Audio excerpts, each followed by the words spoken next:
Okay, so we're moving into the Greater Bay Area. A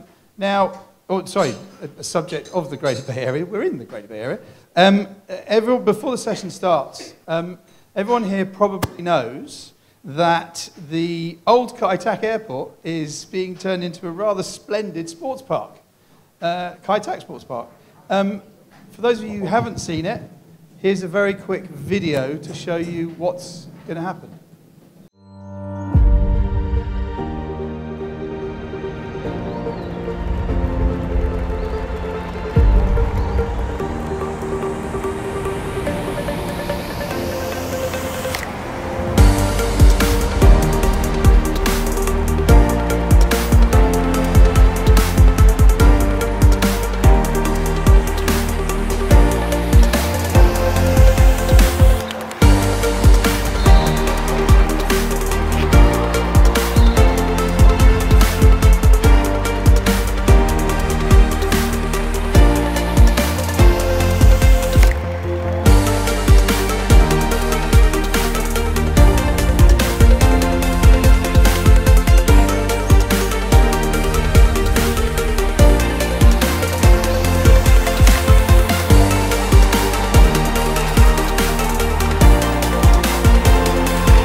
So, ladies and gentlemen, please meet the Executive Director of the Kai Tak Sports Park, Darren. Thank you, Jesper. Before the session, I'm going to stay standing, but because we're going to start the session in a second. But before the session, please tell us. I'm going to ask you two questions: what to expect with the sports park? But the main question, guess what? When are you opening? I think everyone I've spoken to briefly this morning have asked me exactly the same question: when are we opening? Look, let's get that one off the table first of all. Let's just answer that one. So we are still on track to have the sports park completed by the end of this year, and we are therefore on track to be open in the first half of 2025. There is still some construction work that is going on. I know that people who have had the opportunity to walk past the precinct recently will see the fantastic facade of the stadium that has now basically become, I think, another iconic building in Hong Kong, which is great to see. But there's still a lot of work that's going on inside that venue. So as soon as we get the confirmed dates from the contractors, we'll be making announcements with our event partners around events that are coming to Kai Tak Sports Park. But in the meantime, we're still on track to complete end of this year. So do I ask you for Sevens tickets for next year then? As well? I think you've still got to ask the event organizer, so just have a chat with John. Okay, so let's get on with the session. Please also welcome the head of Mainland Member Owner Strategy and Mainland Marketing for the Hong Kong Jockey Club, Tang, who will also introduce the third speaker.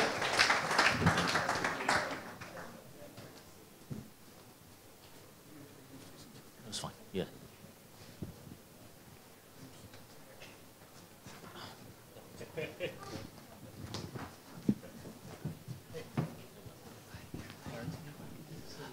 So welcome, very honored to have Darren and Tenniel joining us, right? So I'd like to kick off by switching gears a bit from what we've talked about this morning so far, going a bit into the GBA.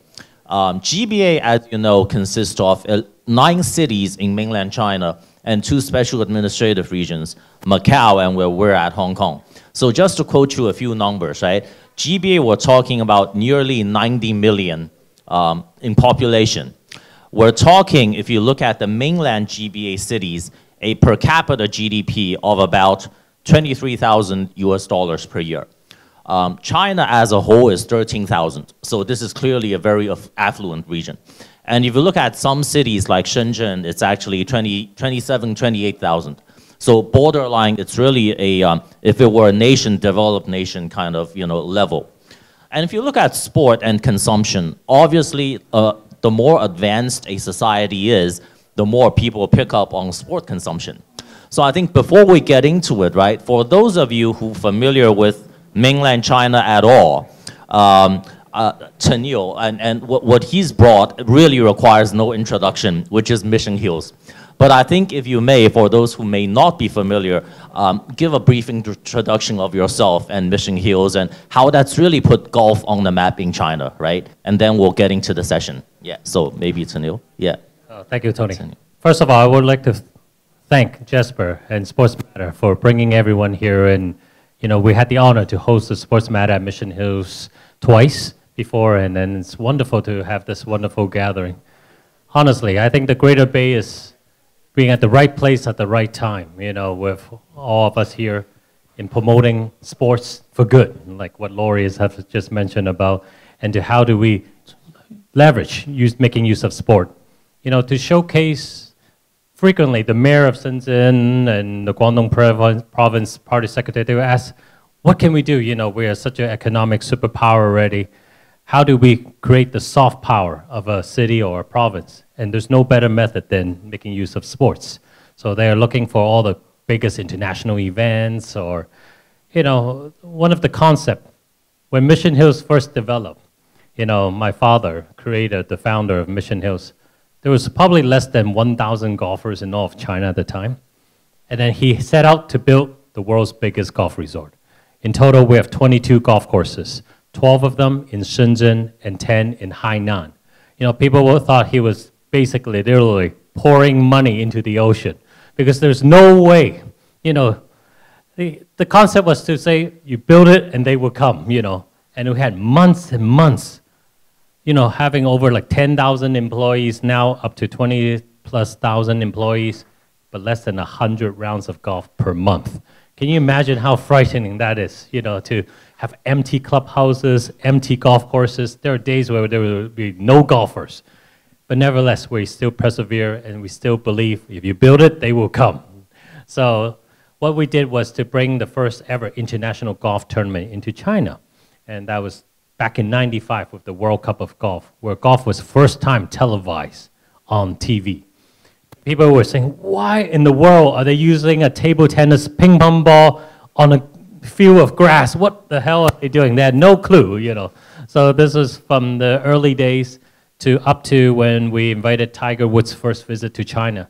But the true meaning at the time when we invited Tiger to China was actually for the bid for the 2008 Olympics.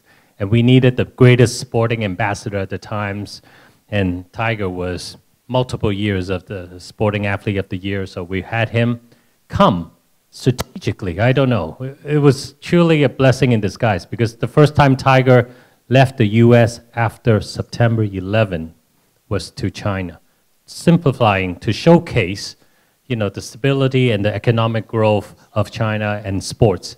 So he came and definitely, sure, nevertheless, we did win the bid for the 2008 Olympics and to have the most successful Olympic Games for China.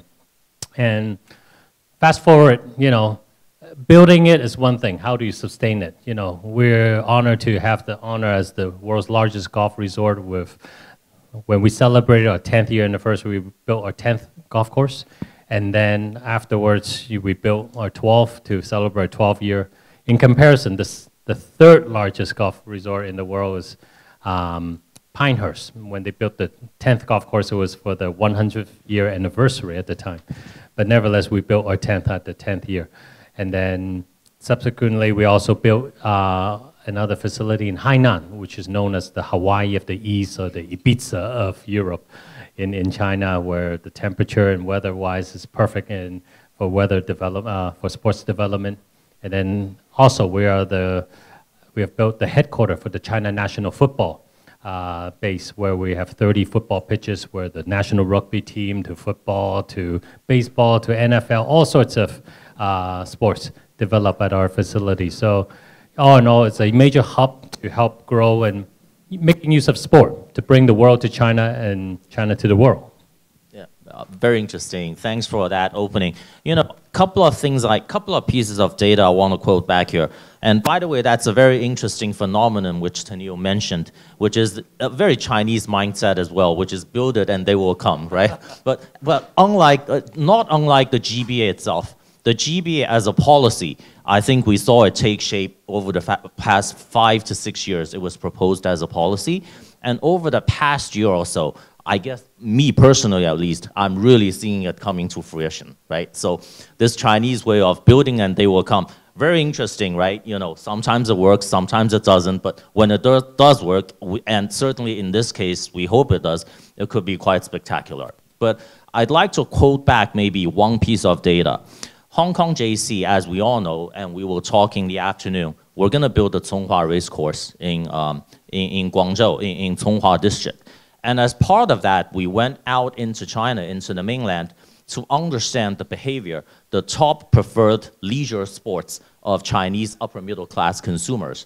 The results came back and we had it done in the north and had it done in the GBA. It's very interesting. When you look at the GBA crowd, right, the key word I would quote is diversity. So what's interesting is when we surveyed people in the north, it was golf, golf, golf, basically, and then personal fitness.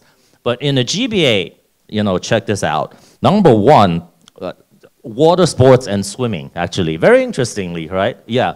Number two, almost tied with golf, is gym and personal fitness. Now, this is upper middle class people, right? So number two and golf was tied with that, basically, right? So that's the top three.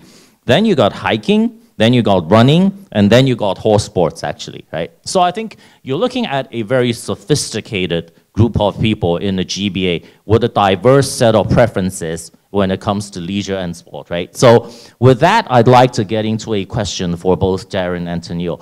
Over the past 5 years, let's say, right, since the GBA began to take off as a policy, right, let's focus on up to this point first, right?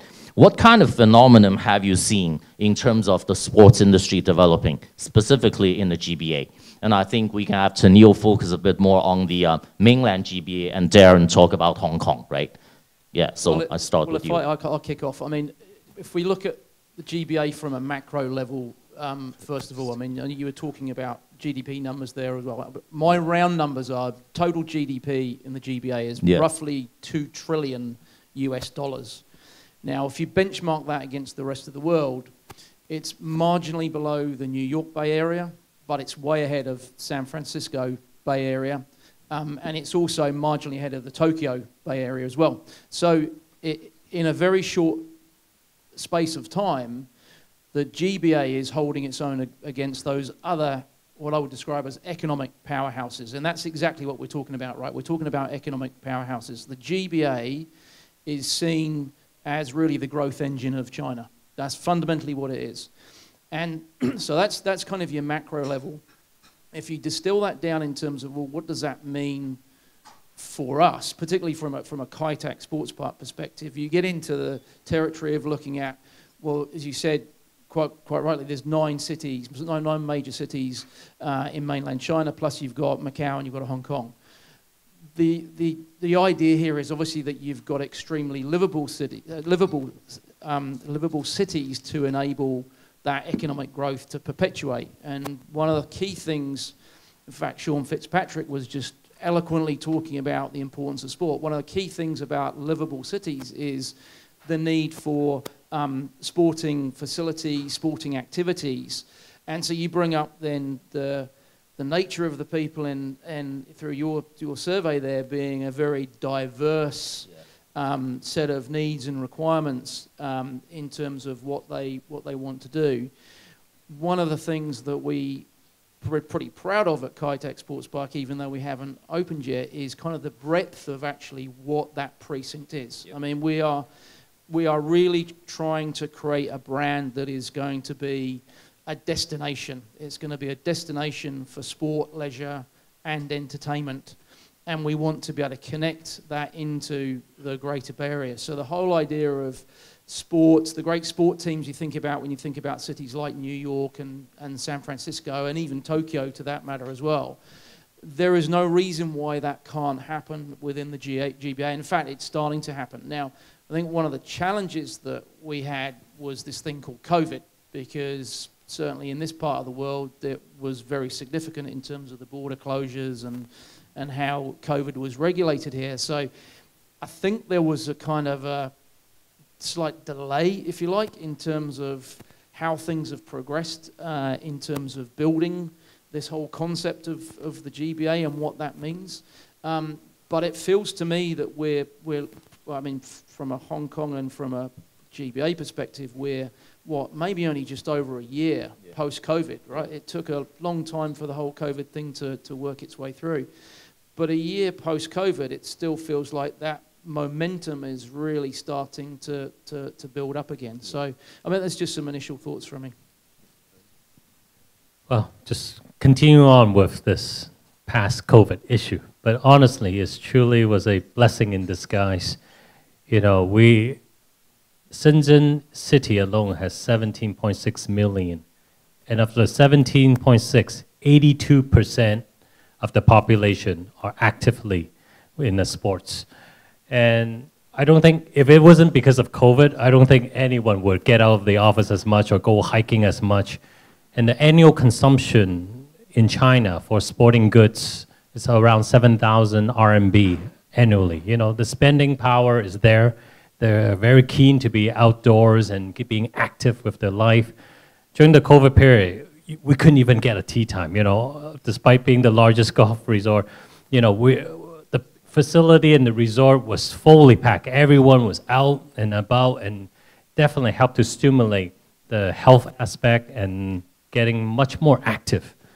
Last year alone in Shenzhen, there was over 345 new sports facilities being built, from gym room to yoga rooms to new facility, even for pickleball, you know, courts all across the city and so forth.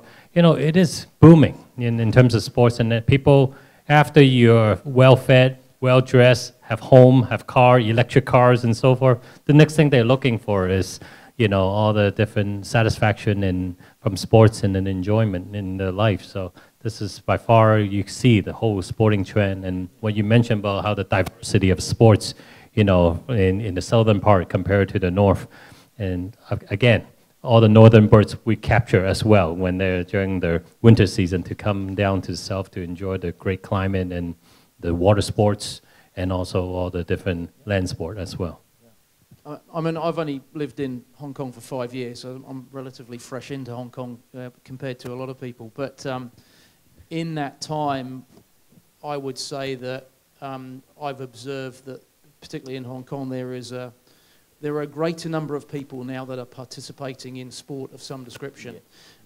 Even the other day, I was walking through Central MTR station on a weekend, and it was noticeable that there was, you know, a guy there in his basketball gear with a basketball, taking it to wherever he's meeting up with his friends. There was someone with some rackets in the back of their bag. People in gym gear. You know, you notice that there seems to be a lot, certainly over the 5 years I've been here, there just seems to be more people wanting to actively participate in sports. And, you know, likewise, if that's the same things happening in Shenzhen and other cities in the GBA, the interconnectedness that is starting to perpetuate now across the GBA, that's all going to have a big impact in terms of people's lives. And it kind of goes back to the key objectives that the government set when they wanted to build Kai Tak Sports Park. First of all was about sport for all. It was about getting more people more active more often. That was probably the key driver for this, coupled with then about supporting elite athletes in Hong Kong, but also then how do we attract major events into Hong Kong. And I think, again, talking about the GBA here, there's an opportunity for us to be able to connect with, in Hong Kong sense, into GBA, to be able to try and attract more major international events into Hong Kong and this region. And it'll be that will be driven a lot by the ability for the various stakeholders in the whole sporting and events ecosystem to be able to join together across the GBA to be able to deliver these things. And we've got a great example of that coming up, you know, at the end of next year in the National Games that's going to be held across the whole of GBA. Yep. Another interesting phenomenon I've noticed, right, is that post-COVID versus pre-COVID. Now, in China, we have a saying called lie flat, 躺平, right?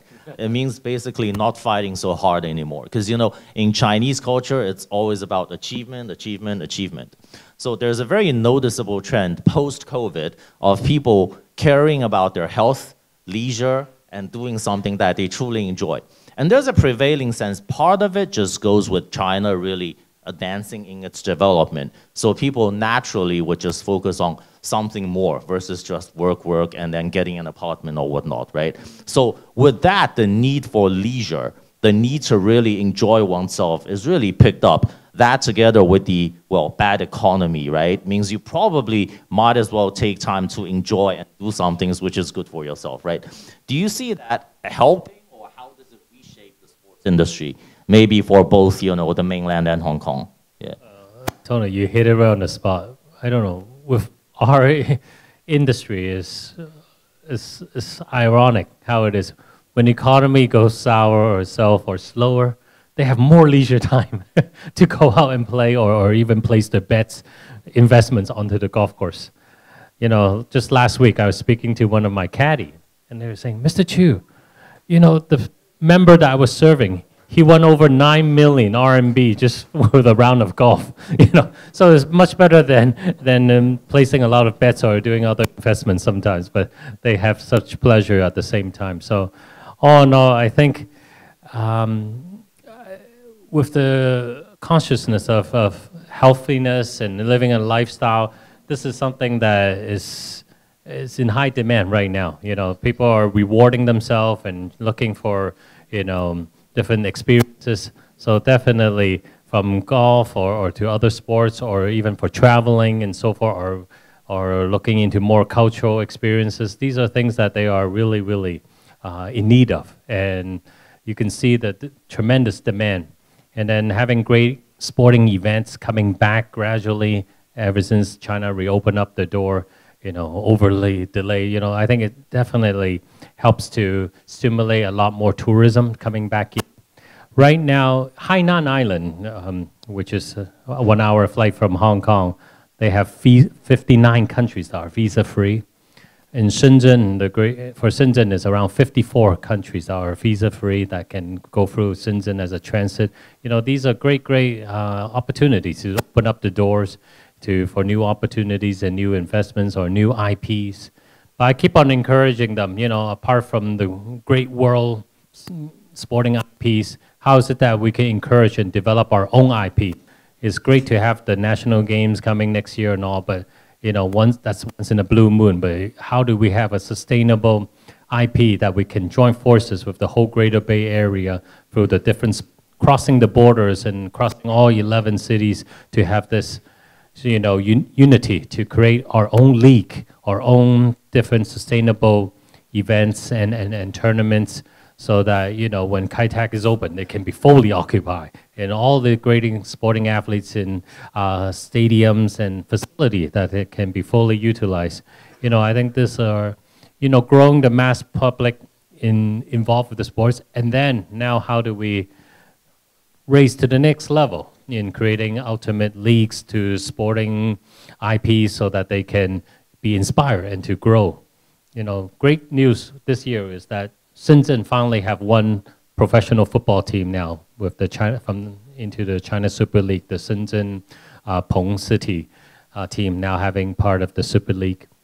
So it's wonderful to now inspire to help grow the enthusiasts of football development now in Shenzhen as well.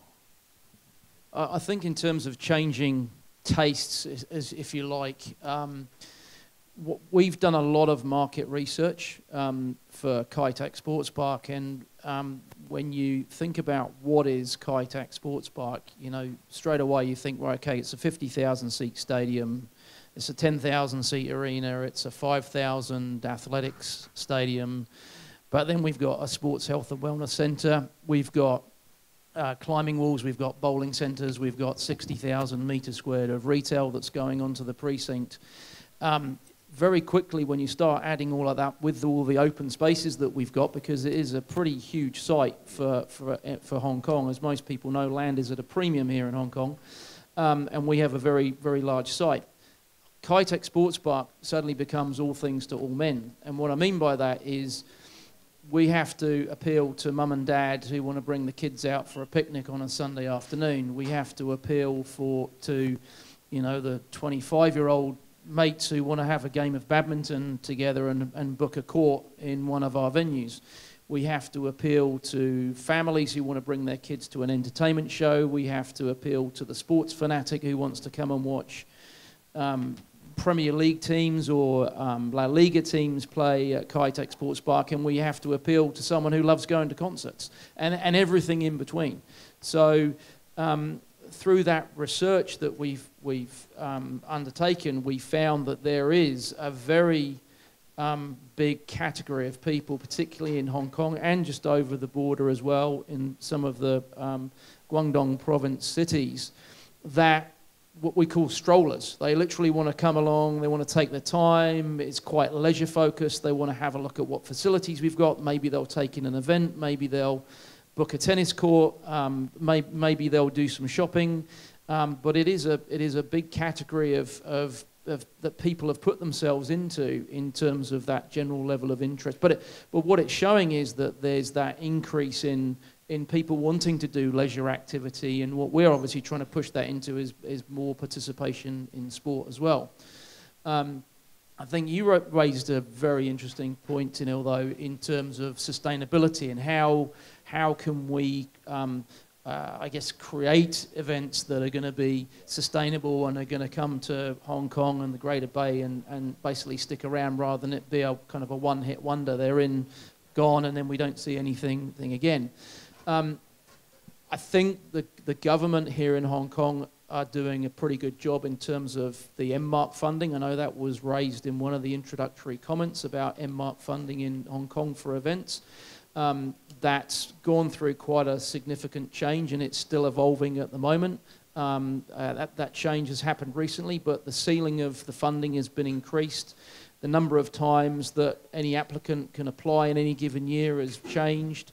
It's been broadened out in terms of who can actually apply for that funding. So these are things that the government is looking to try and do to try and enable events to be attracted to Hong Kong.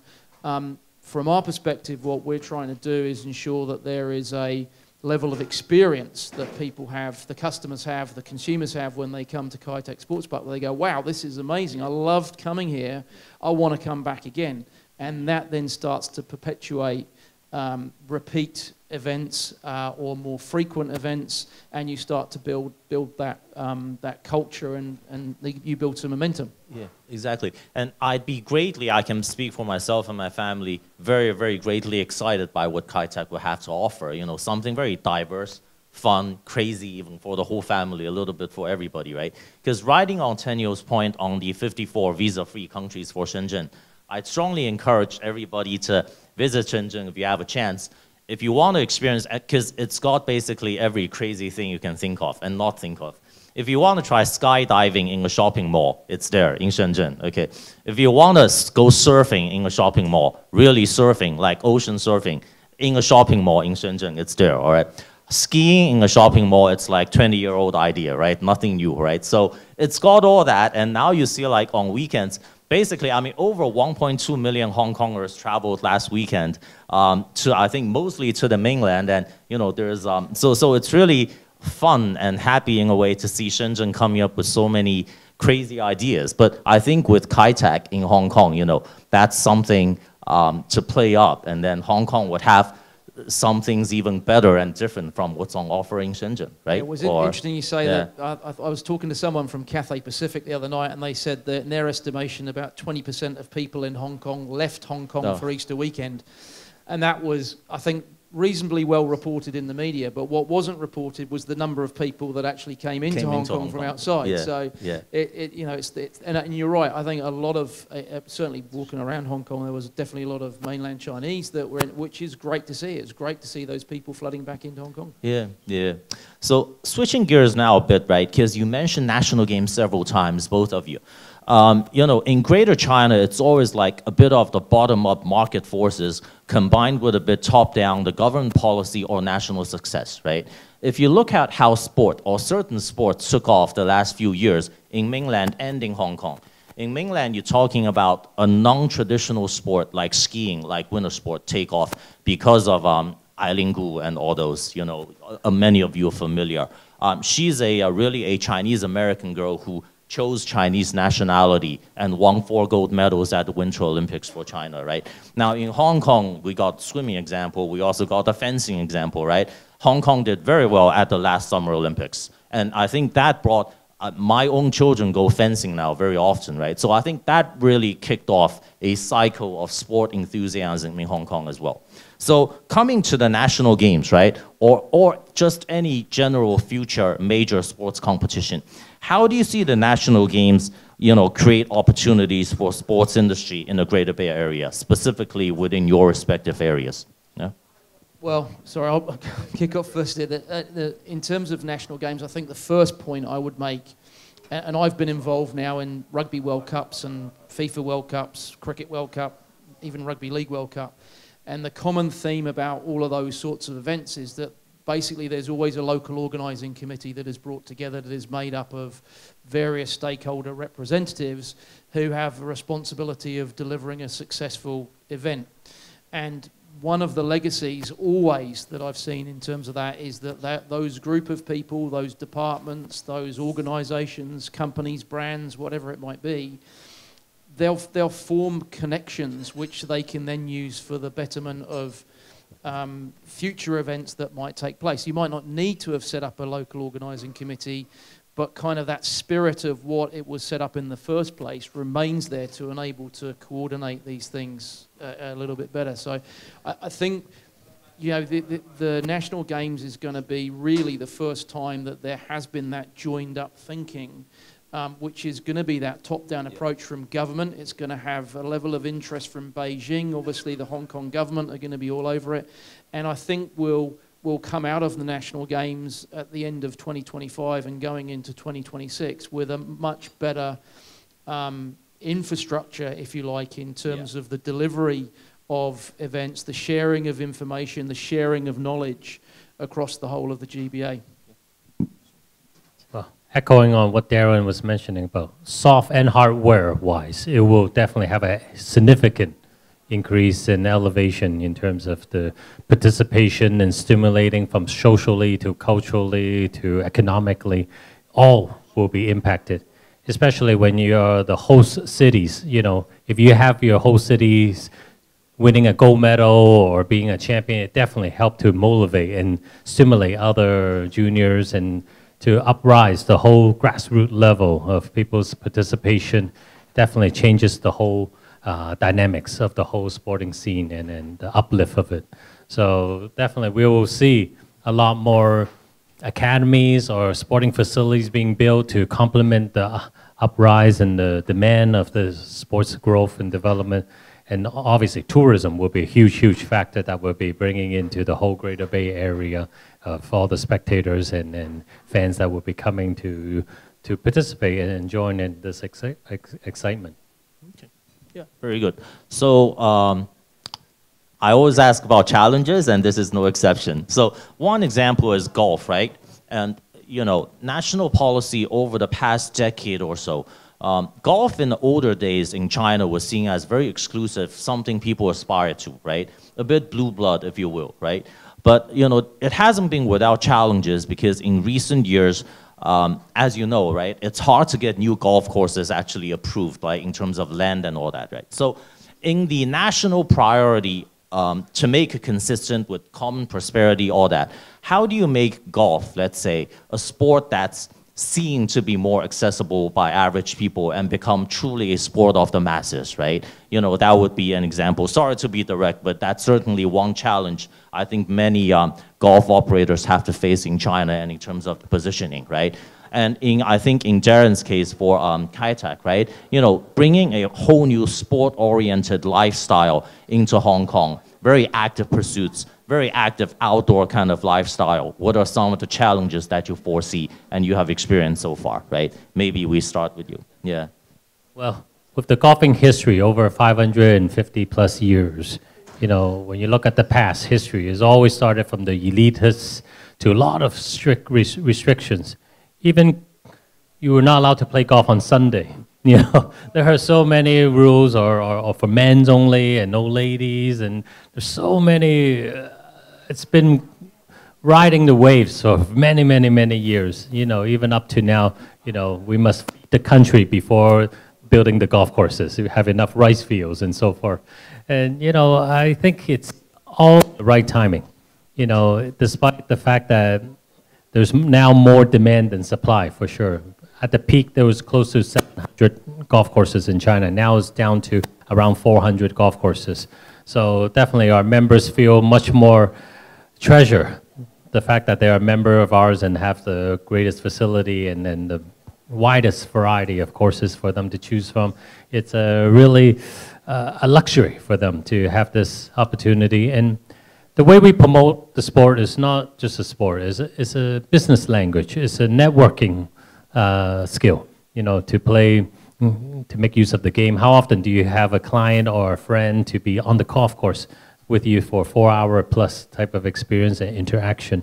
Unlike other sports like tennis or basketball, you try to catch your breath or be at the other side of the net to mingle and network. So definitely the sport, it's a sport that you can start at 2 years old to 99 years old, and you can still have the ability to make use of. And it's the fact that it's seen as an elitist, it is an advantage to itself. Everybody wants to climb up the social ladder and have different self-improvements, and the quality of the game definitely has a lot of great values that each child or each person can make use of and learn from as well. So I think I don't see it as a challenge, but I think the biggest challenge, if anything, is the demand of time. You know, how we're competing with time. You know, what sport should you be choosing, or how much time do I have, or, you know, how is it that they, you know, the opportunity cost from one sport to the other. So I think, if anything, is how to prioritize and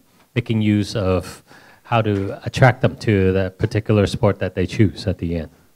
Does that mean like things like golf simulators and putting simulators might take off as well, or, you know, yeah, no, I mean, you know, half joking, right? Yes, yes, absolutely. You know, that's why Korea, well, the Koreans are avid golfers, as we all know, but they have the world's probably most golf simulators because of the short season. Yeah. At the same time, with the limited of supply of courses, so they have no other choice but to make use of the driving ranges or the golf simulator, or such as Top Golf, you know, around the world that is being developed, try to popularize the game to the mass market. Darren? Well, I'd hope that we minimize our challenges by being kind of very visionary, and as I said in the introduction, Kai-Tak Sports Park is going to be part of the iconic landscape of Hong Kong. So, and we've got a couple of members from the architecture team from Populous who have been, you know, instrumental in the design of the facade of the stadium, and that's the thing that everyone is going to be looking at, I think. So hopefully that visionary statement will give us a bit of mileage in terms of trying to minimize our challenges. That said, we've already talked a little bit about sporting culture in Hong Kong and how that is growing, but it needs to grow a little bit further. I think that one of the challenges that we will have, probably not for the first year or two. First year or two, I think most people will come in, they'll experience Kai-Tak Sports Park, they'll go away, will have a great experience when they come, and they'll go, wow, this is amazing. The challenge was that is you're then drawing a new benchmark in terms of what customers' expectations are. So it's not so much about what are we doing in year 0, year 1, year 2, but it's also then having to plan for what does year 3, year 4, year 5 look like. And as Tenniel's talked about his, 10 years and 12 years, clearly it wasn't, we'll open and we're just going to keep it at this. We're going to continue to evolve and change. So there's that needs to be looked at as we move forward. I think one of the other things that we need to work well on and work very closely with the event, our clients, our event organizers on, is pulling the events together. How do we make sure that we're creating a level of service for those clients that makes us the place that people want to come back to, and they want to bring their events, time after time, they keep on coming back. And I guess part of that, spin-off of that then is ticketing. Ticketing is interesting in this part of the world. It's quite different from the US, the UK, Australia, New Zealand. So we've spent a lot of time in terms of how that is going to work at Kai-Tak Sports Park, particularly how do you distribute into the Greater Bay Area, because we've got, as you said, nearly 90 million people within a 2-hour train journey of Kai-Tak Sports Park. We want to get as many of those people as we can. Correct. And we have to get tickets to them if they're going to come to events. So that's a little bit of a challenge, but I think we can work our way through that. I think that's probably the key things.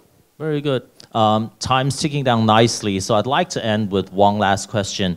Very relevant to ask that today with the wonderful sevens going on, right? So for Hong Kong and maybe Shenzhen respectively, what can and I'll start with Darren on this one, what can Hong Kong do to attract more world-class sporting events?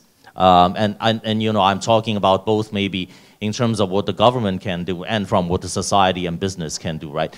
Likewise for Shenzhen. If you look at Shenzhen, I wouldn't say it has a ton of top-tier global sports events or competitions, but those that did happen had a profound effect.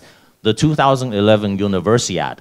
Once the stadium was built, the Universiade was done, Nanshan district basically took off after that, basically. It had a very profound impact. So start with Darren on this one. Yeah. Yeah, well, we've already talked about MMARC funding, and that's kind of what the government can do to help and support. And we know that the government have been doing a lot of work around what does a mega event look like, and how we can attract more events into Hong Kong. I think from our perspective, it's really about making it easy. Event organisers, particularly international event organisers, sometimes they're not used to how things work in Hong Kong. They're not used to the systems. They're not necessarily used to the market. Who's going to come and buy my tickets? All those sorts of things that they're really interested to know. How can we make it really easy for them to come and set their event up? So minimise the number of bump-in days, minimise the number of bump-out days, make life as easy as possible for those event organisers. If we can do that, then Hong Kong builds a reputation of actually it's easier to do business in Hong Kong, and that takes an ecosystem, right? That's not just about us as the venue operators. That'll be about the sponsors, the partners, the brands that are associated with the event through the event organizer themselves. But I think fundamentally that would be the key message for me is we've just got to find ways to make it easy for those event organizers to come. I think this question is like, which one came first, the chicken or the egg? Do you get the event first and then get the funding, or you have the funding and then get the event? Sometimes happens, both need to be happening simultaneously. And a lot of these promoters or IPs, events coming into the region, they definitely don't want it just one stop. How is it that we can leverage the whole Greater Bay Area to synergize, to go to multiple stops within this short driving region that they can make use of, and to help to grow? In the whole Greater Bay Area, there's over 200 college to university together, over 1 million students. So, the student community to all the sporting fans and athletes and so forth, they are very keen to have these great events, to have a sustainable event that can be part of this whole region. So with the national games, or before or even afterwards, how is it that we can sustain and create our own IP ultimately to have our own sports? I think I shared this thought, I think probably 4 years ago in the Sports Matter conference.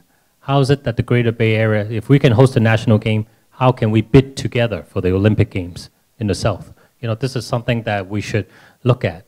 When you look at LA or other parts in the world, I think LA have hosted the Olympic Games 3 or 4 times already, in the history of Olympics and so forth. So how is it that we together, jointly, they have forces to create an ultimate, and these great pillar events is wonderful, but in between we can still continue to prosper and grow as well. But definitely have a light at the end of the tunnel to help prosper and grow the overall sport industry. Wonderful. Thanks, gentlemen. I'd like to think our story is just starting, right? Again, 90 million people, only just starting to become a sporting region. I think the possibilities are limitless. So thank you, Darren. Thank you, Tenniel. Really wonderful. Sorry, just one last thing. Sorry, I'm going to have to make my apologies because I have to go off to another appointment very shortly. But I'd just like to point out, if anyone does want to talk about Kai Tak Sports Park, I've got Sue and Kit and Kun. They're all in the back of the room waving their hands. And if you guys want to just wave your hands once more. If you want to talk anything about Kai Tak Sports Park, these guys will look after you. So go and have a chat with them afterwards. Thank you. Thank you, Darren.